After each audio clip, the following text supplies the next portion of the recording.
My name is Tyler Brooks. I am 34 years old, a captain in the United States Army, and I have spent the last 12 years serving both at home and overseas. The Army has been my compass for as long as I can remember. It taught me how to hold steady when life hits hard and how to keep my head clear when everything else falls apart. But no matter how much discipline the military gave me, nothing prepared me for what I was about to lose. My father, Frank Brooks, was also a soldier. He served in Iraq before retiring to our small town in Georgia, where he spent his last years fixing old rifles and teaching kids about respect and honor. He passed away from cancer last winter. I still remember the day the flag was folded and handed to me. That single moment made me realize how much of him I carried inside, how much of his voice still echoed every time I cleaned my boots or adjusted my uniform before dawn. After the funeral, the house felt empty, quieter than I could stand. The only thing that made me feel close to him was his Colt 1911, a steel pistol that had been by his side during deployment. He used to say that gun wasn't just a weapon, it was a reminder of the promises he made to his men and to himself. When he gave it to me before he died, he told me to keep it safe, to protect it the way he had protected his family. I kept that pistol in a small wooden box beside my medals. Sometimes, late at night, I would take it out just to feel the weight of it, to remember his voice and the strength behind it. If I had known what my wife and brother were planning, I would have locked that box away and thrown the key into the river. At the time, I thought the Colt would always be a symbol of family, courage, and duty. I didn't realize it would become proof of betrayal, or that the same blood that tied us together could one day rip everything apart. After the funeral, the house felt different. Not just quieter, but colder, like the walls themselves had lost something they couldn't get back. I stayed in my father's home for a few weeks, going through his things, boxing up medals and photo albums, trying to fill the silence with tasks that didn't feel meaningful anymore. Evan showed up late to the funeral and left early, like he always did when things got too heavy. He looked out of place in his wrinkled black suit, barely able to keep still during the service. He didn't say much to me that day, just nodded and walked off like he had somewhere more important to be. Evan was my younger brother by 5 years, and he'd spent most of his adult life dodging responsibility. While I was overseas, he was bouncing between jobs, chasing quick money, and burning through whatever help Dad tried to give him. Dad never said it aloud, but I knew he was disappointed. Evan had charm, sure, but no spine. He couldn't hold on to anything real, and that included respect. Still, blood is blood, and I tried to keep the peace, even when it felt like I was the only one carrying the weight of this family. Amanda came with me to the funeral, but she didn't seem present either. She'd been distant for months. She used to be a military nurse, and that shared background brought us together at first. But after she left the service and started working as a hospital coordinator, something changed. She started talking about how boring everything felt, how we never had enough money, how I always seemed more married to the Army than to her. I chalked it up to stress, but looking back, maybe that was me avoiding the truth. What bothered me most was how comfortable Amanda seemed around Evan. I'd catch them talking in the kitchen when they thought I wasn't home, their voices low and close. She laughed at his dumb jokes, touched his arm a little too easily, and he looked at her like he knew something I didn't. I told myself I was being paranoid. I told myself they were just family. But something about it never sat right with me, like there was a current running beneath the surface that I wasn't supposed to feel. And yet, I felt it. I just wasn't ready to face what it meant. It was a Thursday afternoon when the call came in. I had just gotten home from the VA office and was heating up leftovers when my phone buzzed with a number I didn't recognize. The man on the other end said he owned a gun shop in Macon, about an hour away, and that someone had brought in a Colt 1911 for appraisal. He ran the serial number like he always did, and it flagged my name in the registry. At first, I thought it was some kind of clerical error. Maybe the gun had been stolen and passed around. But then he said something that made my stomach drop. He asked if I knew an Evan Brooks. My mouth went dry. I didn't answer right away, and he took that as a yes. He told me Evan and a woman matching Amanda's description had walked into his shop 2 days ago trying to sell the gun. Said the woman looked nervous, like she was afraid someone would walk in at any minute and catch her. Evan did most of the talking, joked about it being a family heirloom, said it didn't mean much to him. The owner didn't like the vibe and told them he'd need a few days to authenticate the weapon. That's how he got my information. I didn't even finish heating the food. I grabbed my keys, left the microwave running, and drove like hell to Macon. My heart pounded so loud I could barely think. I kept telling myself there had to be some other explanation. Maybe Evan found the gun in the attic. Maybe Amanda didn't know what was going on. But deep down, I knew, the way they had been around each other. The look Evan gave me the last time we spoke. The distance in Amanda's eyes. It all started clicking together, and every mile I drove just made the truth harder to ignore. When I walked into the shop, the guy behind the counter recognized me right away. He was in his 60s, ex-military too, you could tell by the way he stood. He didn't say much, just nodded and brought me to the back where he had a security monitor. He hit play and there they were. Amanda, in the same blue coat she wore to work, standing behind Evan, who leaned over the counter like he owned the place. Evan was laughing, his arm brushing against Amanda's waist. She didn't pull away. She looked around nervously, shifting her weight from foot to foot like she was ready to run. I stared at that footage for a long time. I didn't say anything. The shop owner finally cleared his throat and told me he'd held the gun because something didn't sit right. He handed me a manila envelope with my name on it. Inside were the registration papers and a note he'd written about the exchange. I thanked him, barely, and walked out like a ghost. The sun felt colder than it should have. On the drive back, I didn't play music, I didn't make calls. I just gripped the steering wheel and tried to keep my hands from shaking. I didn't know whether I wanted to scream or cry or just disappear for a while. My mind kept looping through memories. The way Amanda used to patch up my scrapes after training. The way Evan used to brag about being the fun one at family dinners. The sound of Dad's voice warning me years ago that trust, once broken, never comes back the same. I pulled into the driveway right before dusk. The porch light was off. That was the first sign. Amanda always left it on when she was working late. When I opened the door, the house smelled empty, like no one had cooked there in days.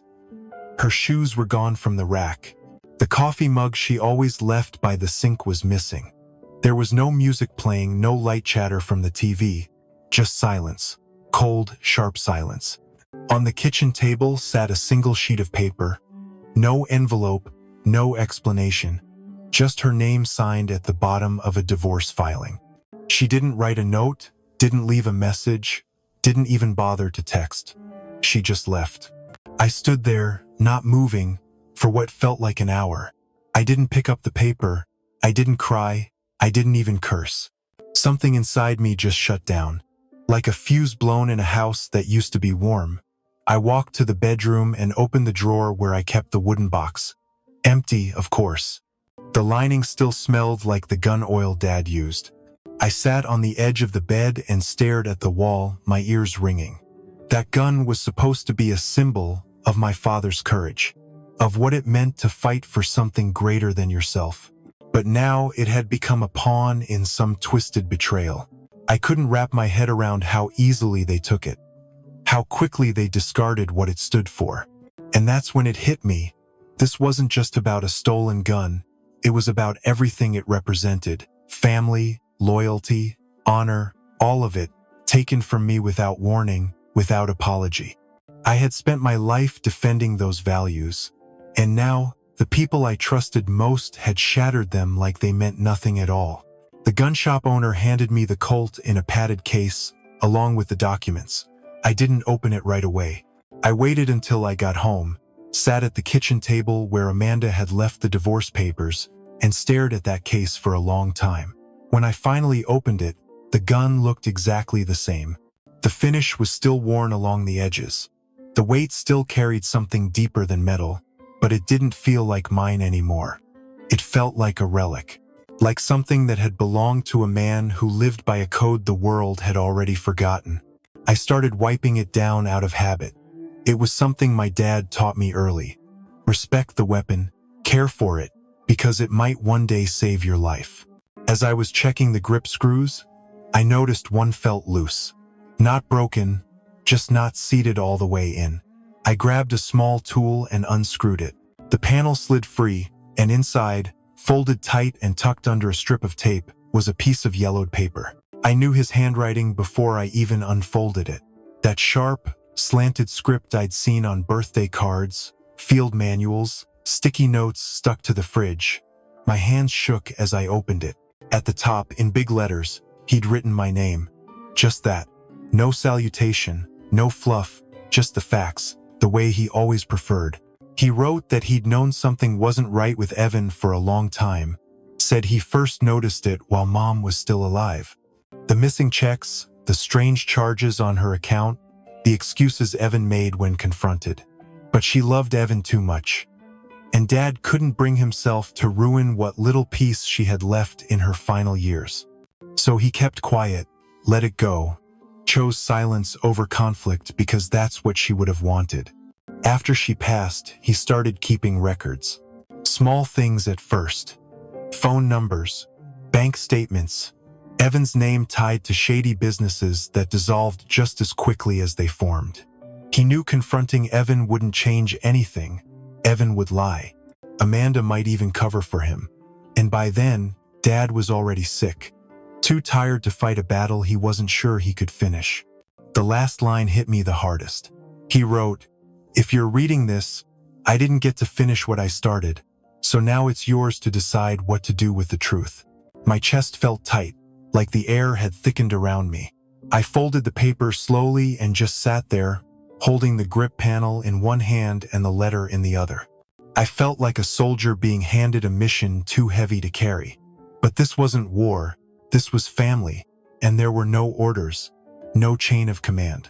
Just a son, staring at the ghost of his father, asking what kind of man he was willing to become. That night, I didn't sleep. I laid in bed listening to the creaks in the house, the soft hum of the fridge, the ticking of the hallway clock. All the sounds of a life that had fallen apart in silence. The next morning, I cleaned the Colt again, slid the grip panel back into place, tightened the screw.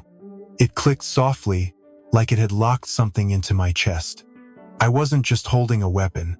I was holding a secret, a legacy, and the beginning of a choice I couldn't avoid anymore. The next morning, I took the Colt apart again. I wasn't sure why. Maybe it was habit, maybe I just needed to feel close to my father again. But this time, I noticed something different under the other grip panel. Taped to the inside was a tiny USB drive, barely the size of my thumb. It hadn't been there before. Or maybe I'd just missed it in my shock. I stared at it for a long time before pulling it loose. My hands moved slow, like they already knew this was going to change everything. I plugged it into the old laptop my dad kept in his study. The screen flickered, then loaded a single video file, labeled simply with the date, 3 weeks before his death. I clicked play. There he was, sitting in the same chair I was in now. He looked tired, smaller than I remembered, but his voice was steady. He didn't waste time with greetings. He spoke directly, like a man leaving instructions before a final mission. He laid it all out, said he had been tracking Evan's activity for over a year, described how Evan forged signatures to access the Veterans Fund money meant for disabled vets, some of whom he had known personally. He listed names, accounts, the shell companies Evan used to move the money. There were spreadsheets, emails, even voice recordings. My father had done the kind of work you only do when you're preparing for the end. He said he wanted to confront Evan, but every time he tried, something stopped him. Amanda, my temper, his own failing health. He was afraid it would destroy the family. So he waited, gathered evidence, hoped that maybe I would be the one strong enough to do what he couldn't. I paused the video, leaned back in the chair, and closed my eyes. My throat burned, my fists clenched without meaning to. This wasn't just about theft.